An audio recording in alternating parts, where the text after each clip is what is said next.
سیاسی میدان کی ہر بڑی خبر سے آگاہ رہنے کے لیے ہمارے چینل آزاد سیاست کو سبسکرائب کریں اور بیل آئیکن کو پریس کریں۔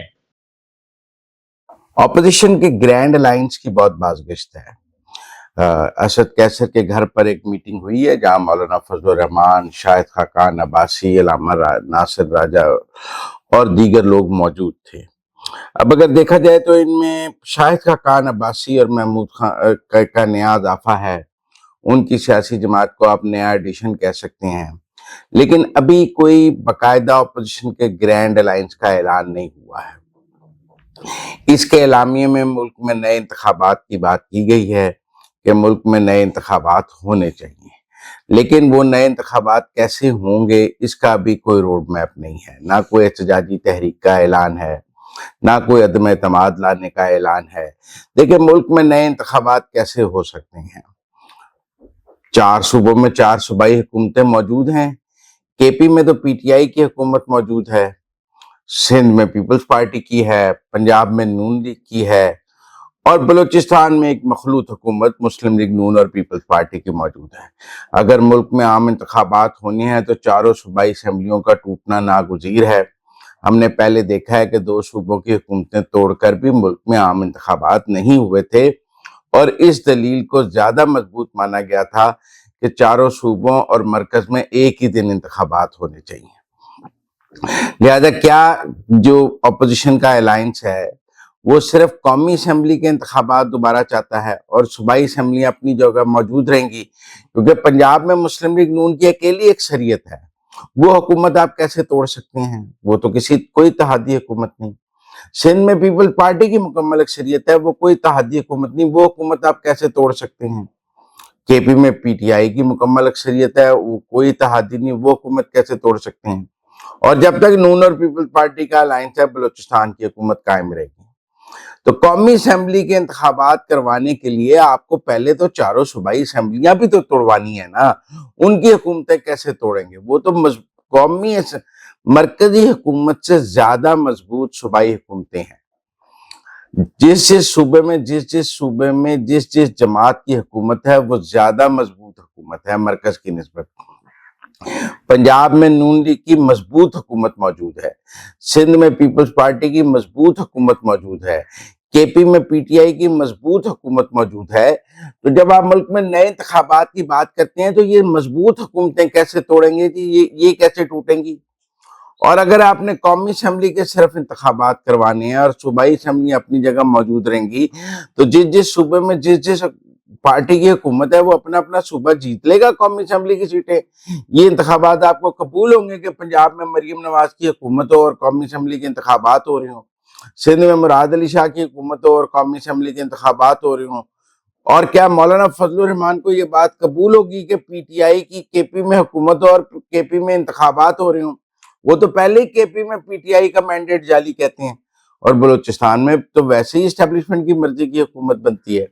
تو لہذا مجھے ابھی فی الوقت ملک میں نئے انتخابات کا راستہ نظر نہیں آتا۔ نئے انتخابات کا راستہ تبھی ممکن ہے جب چاروں صوبائی اسمبلیوں کو ٹوٹنے کا بھی کوئی راستہ بنے اور قومی اسمبلی کے ٹوٹنے کا بھی کوئی راستہ بنے، جو راستہ ابھی موجود نہیں ہے۔ اگر فرض کر لیں قومی اسمبلی میں کوئی عدم اعتماد آ جاتی ہے اور پیپلز پارٹی اور پی ٹی آئی مل کر لے بھی آتے ہیں تو پھر صوبائی حکومتیں تو اپنی جگہ موجود رہیں گی۔ اب تو کوئی عمران خان جیسا بے وقوف موجود نہیں کہ جو اپنی صوبائی حکومتیں خود ہی توڑ دے گا۔ لہذا مجھے تو ملک میں نئے انتخابات کا کوئی راستہ نظر نہیں آتا ہے۔ مجھے لگتا ہے کہ یہ اسمبلیاں اپنی جگہ چلیں گی، اور اگر فرض کر لیں ابھی تو مجھے عدالتوں سے بھی ایسا کچھ نظر نہیں آتا کہ آپ کہیں کہ جی انتخابات کالعدم قرار دے دیے جائیں گے۔ پنجاب میں جو پی ٹی آئی کی الیکشن ٹریبیونل کی پٹیشنیں ہیں جس میں پی ٹی آئی نے کہا کہ دھاندلی ہوئی ہے، وہ ان ٹریبیونلز میں پی ٹی آئی کی درخواستیں مسترد ہو گئی ہیں۔ P T I election tribunals میں، انتخابی ٹریبیونلز میں اپنا دھاندلی کا کیس ثابت نہیں کر سکی ہے، اور اگر ٹریبیونل سے دھاندلی ثابت نہیں ہوتی اور وہ ٹریبیونل کی ساری پٹیشنیں پی ٹی آئی کی اڑ جاتی ہیں تو پھر ملک میں دھاندلی کا کیسے کلچر رہے گا؟ ویسے بھی تحریک انصاف نے جو مطالبات دیے تھے ان میں کوئی دھاندلی کا کمیشن تو اب موجود نہیں ہے۔ مجھے لگتا ہے کہ یہ جو گرینڈ الائنس ہے یہ ابھی فوری طور پہ مجھے ممکن نظر نہیں آتا. یہ کیا کوئی بہت بڑی عوامی تحریک چلانے کے لیے ممکن ہے؟ مجھے نہیں لگتا مولانا فضل الرحمان تحریک انصاف کے ساتھ مل کر کوئی بڑی عوامی تحریک چلانے کے موڈ میں ہوں. مولانا فضل الرحمان کو تو ایک کمزور تحریک انصاف سوٹ کرتی ہے. مضبوط تحریک انصاف تو مولانا فضل الرحمان کا سیاسی قتل ہے. مضبوط تحریک انصاف نے تو مولانا فضل الرحمان کے ہاتھ سے KP چھینا ہے. تو مولانا فضل الرحمان تحریک انصاف کو دوبارہ اپنے کندھوں پہ کھڑا کر کے مضبوط کر کے اپنا ہی سیاسی قتل دوبارہ کیوں کر لیں گے؟ وہ تحریک انصاف کے ساتھ ایک گفتگو، ایک سافٹ کارنر ضرور جاری رکھیں گے، کیونکہ اس سے جو تحریک انصاف نے ان کے خلاف ڈیزل کا پروپیگنڈا کیا ہوا تھا وہ ختم ہو گیا، کرپشن کا پروپیگنڈا ختم ہو گیا، ان کو فائدہ ہو گیا، کلین چٹ مل گئی. لیکن ابھی تک مولانا فضل الرحمان نے تحریک انصاف کو کوئی فائدہ نہیں دیا. دیکھا جائے تو مولانا فضل الرحمان نے تحریک انصاف سے کلین چٹ حاصل کی ہے، سافٹ کارنر حاصل کیا ہے، پولیٹیکل سپیس حاصل کی ہے، پولیٹیکل بارگیننگ بڑھائی ہے، لیکن جواب میں تحریک انصاف کو ابھی تک کچھ نہیں دیا. لہذا مجھے تو ابھی اپوزیشن کا گرینڈ الائنس ممکن نظر نہیں آتا ہے. پھر KP میں PTI اور مولانا کے اختلافات ابھی بھی اپنی جگہ موجود ہیں. تو ایسے میں ایک کوئی بڑا گرینڈ الائنس ابھی مجھے نظر نہیں آتا ہے. شاہد خاقان عباسی صاحب کی ضرور کوشش ہے. ان کی سیاسی جماعت ٹیک آف نہیں کر سکی ہے. انہوں نے سیاسی جماعت کا اعلان ضرور کیا ہے، لیکن ان کی سیاسی جماعت کو وہ پذیرائی نہیں مل سکی ہے جس کی انہیں توقع تھی.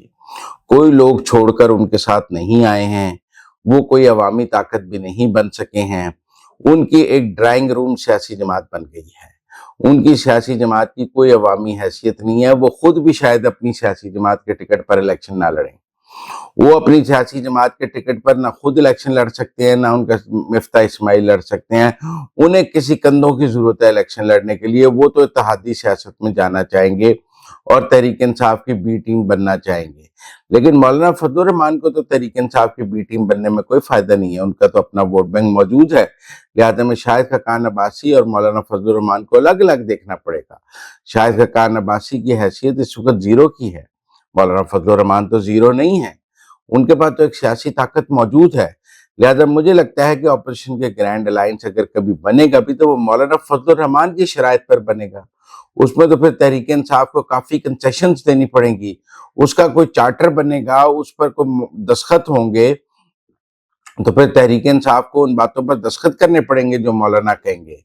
تحریک انصاف کی شرائط پر اپوزیشن کا گرینڈ الائنس نہیں بن سکتا. اپوزیشن کا گرینڈ الائنس بنے گا تو مولانا فضل الرحمان کی شرائط پر بنے گا. بائنگ پاور اس وقت مولانا فضل الرحمان کی ہے، تحریک انصاف کی نہیں ہے. لہذا کیا تحریک انصاف مولانا کی شرائط پر کوئی گرینڈ الائنس بنائے گی؟ مجھے وہ بھی ممکن نظر نہیں آتا. اس لیے یہ گفتن شدیدن برخاستن تو ہو سکتا ہے، لیکن اس کا کوئی الائنس کی شیپ لینا مجھے بہت مشکل نظر آتا ہے. کور کمانڈرز کانفرنس میں کیا عمران خان کا خط زیر بحث آیا؟ نہیں آیا. عمران خان کے خط کی ایسی سیاسی اہمیت نہیں تھی کہ وہ کور کمانڈرز کانفرنس میں زیر غور آتا.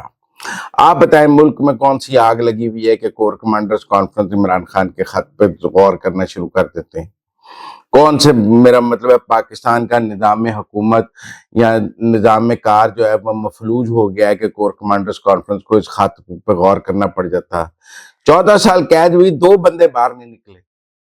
احتجاج سارے ناکام ہیں. 26 نومبر کو کٹ کے سب کو باندر بنا لیا ہے.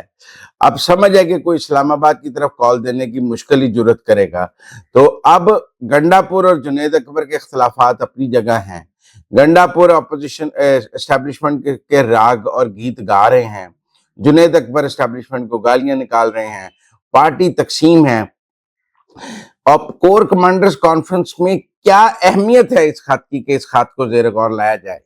مطلب آپ کوئی چیز بھی ایجنڈے پر اپنی اہمیت کی بنیاد پر آتی ہے. کیا ملک میں ایسے حالات ہیں کہ جو عمران خان کے بغیر ملک نہیں چل پا رہا تو کور کمانڈر کانفرنس اس پر غور کریں؟ ایسے کوئی حالات نہیں ہیں.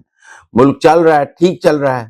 کیا عمران خان کو مزید جیل میں رکھنا ناممکن ہو گیا ہے جو ان کے خط پر غور کیے تھے؟ نہیں، آپ ان کو مزید لمبا عرصہ بھی جیل میں رکھ سکتے ہیں. کیا ٹرمپ حکومت نے بہت دباؤ ڈال دیا ہے کہ آپ کو ان کے خط پہ اثر نہ پڑے؟ نہیں، ٹرمپ کی طرف سے کوئی دباؤ نہیں ہے اور ٹرمپ نے تو ذکر بھی نہیں کیا ہے. تو ایسی کیا مجبوری ہے جو کور کمانڈر کانفرنس ان کے خط پہ غور لگا؟ نہیں، واقعی کور کمانڈر کانفرنس میں عمران خان کا خط زیر غور نہیں آیا. عمران خان کا خط ایک CV تھا. کہ مجھے آپ ساتھ ملا لیں تو میں فوج کی بڑی خدمت کر سکتا ہوں۔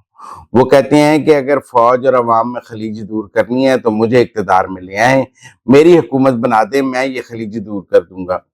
اس کا جواب کور کمانڈرز کے اعلامیے میں موجود ہے کہ عوام اور فوج کے درمیان کوئی خلیج موجود نہیں۔ پہلے تو فوج یہ مانے نا کوئی خلیج ہے، پھر ہی عمران خان کو یہ کام دیا جائے گا نا کہ آپ یہ خلیج دور کرتے ہیں۔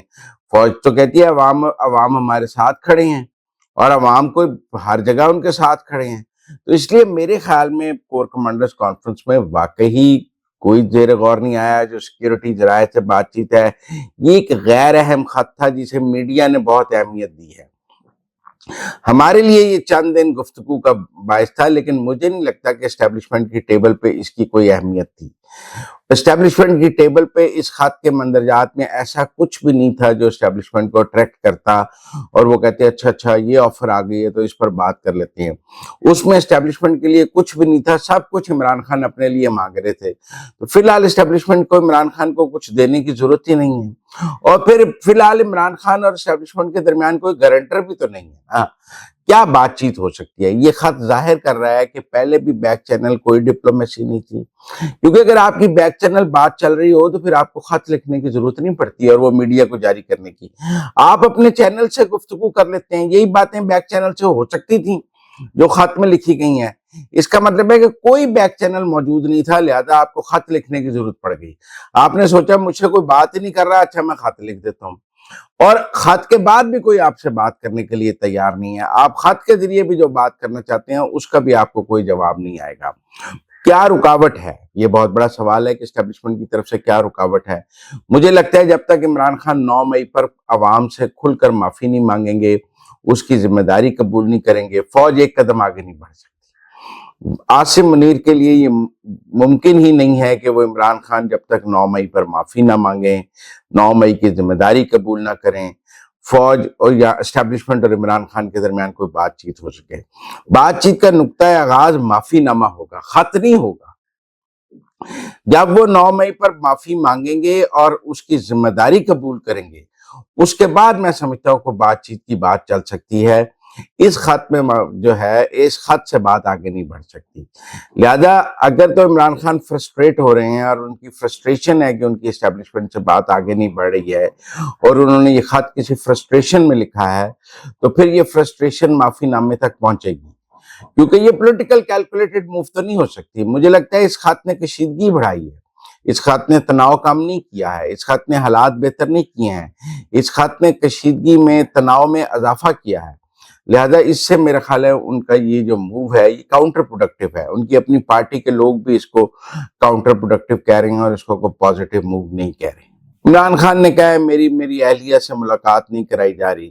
دیکھیں عمران خان جیل میں اپنی سہولیات کے حوالے سے ہر وقت روتے رہتے ہیں، کبھی کھانے کو لے کر روتے رہتے ہیں، کبھی میرا مطلب ہے تھریڈ مل کو لے کر روتے رہتے ہیں، کبھی ایکسرسائز مشین کو لے کر روتے رہتے ہیں، کبھی ملاقاتوں کو لے کر روتے رہتے ہیں، کبھی وہ کوئی کسی چیز کو لے کر روتے رہتے ہیں۔ ان کی سیاسی جماعت کا بھی واحد نقطہ کیا ہے، سیاست کا محور کیا ہے؟ ہماری عمران خان سے ملاقات کرا دی جائے۔ اس وقت جو ساری سیاست ہے وہ عمران خان کی جیل کو کمفرٹیبل بنانے کی ہے۔ پی ٹی آئی کا سارا لیوریج کیا ہے؟ ملاقات کراتے ہیں، جیل میں سہولیات دے دیں۔ عدالتوں پر دباؤ کیا ہے؟ ملاقات کراتے ہیں، سہولیات دے دیں، کھانا بہتر کر دیں، مشقتی دے دیں، یہ کر دیں، بچوں سے بات کرا دیں۔ تو ایک ڈیمانڈ لسٹ ہے عمران خان کی جیل میں سہولیات کے حوالے سے۔ وہ جیل کو رائل پرنس کے طور پہ انجوائے کر رہے ہیں۔ میں نے پہلے بھی کہا ہے ان کی جیل شروع ہی نہیں ہوئی۔ پاکستان کی عدالتوں نے ان کی جیل کو بنی گالا سے بھی زیادہ آرام دہ بنا دیا ہوا ہے۔ جتنی سہولیات عدالتوں نے ان کو دیتی ہیں، یہ پاکستان کے تمام قیدیوں کو یہ سہولیات دے دیں نا پاکستان کی عدالتیں، جس طرح ان کے جیل کے سیل کے جا کے ججوں نے معائنے کیے ہیں، ہر عام قیدی کے سیل کے بھی معائنے کیے جائیں۔ جس طرح کا کھانا عمران خان کو دیا جا رہا ہے، پاکستان کے ہر عام قیدی کو بھی دیا جائے۔ جیسے ملاقاتوں کی اجازت نامے عمران خان کو دیے جا رہے ہیں، پاکستان کے عام قیدی کو بھی دیے جائیں۔ جس طرح کی ملاقاتوں کے میرا مطلب ہے کہ شیڈیول عمران خان کے ہیں، ویسے عام قیدی کے بھی ہونے چاہیے۔ یہاں تو دو نظام عدالتوں نے بنا دیے ہیں، ایک پاکستان کے عام شہری کے لیے نظام ہے، ایک عمران خان کے لیے نظام ہے۔ دو جیلیں ہیں، ایک پاکستان کے عام شہری کے قیدی کے لیے جیل ہے، ایک عمران خان کے لیے جیل ہے. دو مختلف قانون اور دو مختلف عدالتوں سے رعایتیں چل رہی ہیں. ایک عام آدمی کہے نا کہ میرے بچے کی باہر بات کرا دیں, ایک عام آدمی کہے میری بیگم سے میری تنہائی میں ملاقات کرا دیں, یا قیدیوں کرائی جاتی ہیں. لیکن عمران خان کا مطالبہ ہے, اور ابھی کل ہی ہمیں اس کے حق میں دلائل اور سب کچھ نظر آنا شروع ہو جائے گا کہ جی یہ تو پاکستان کی قومی سالمیت کا معاملہ ہے. اگر آپ عمران خان کی بشرا بی بی سے ملاقات نہیں کرائیں گے, اگر میاں بیوی جیل میں ہوں تو جیل مینول ان دونوں میاں بیوی کی ملاقاتوں کے کیا اصول طے کرتا ہے؟ کسی ہیئرنگ پر تو دونوں اکٹھے ہو سکتے ہیں کہ اگر کوئی مقدمہ ایسا ہے جس میں دونوں ملزم ہیں تو وہ اکٹھے ہو سکتے ہیں, لیکن ویسے ملاقات کا کیا شیڈول ہے وہ پڑھ لیں, اس کے تحت ہی عمران خان کو ڈیل ہونا چاہیے. لیکن یہاں عمران خان کو اصول قانون ضابطے کے تحت تو ڈیل نہیں ہو رہی. انہیں تو شہزادوں کی طرح جیل میں رکھا گیا ہے. ایسے تو شہزادوں کی جیل نہیں ہوتی جیسے عمران خان کی جیل ہے.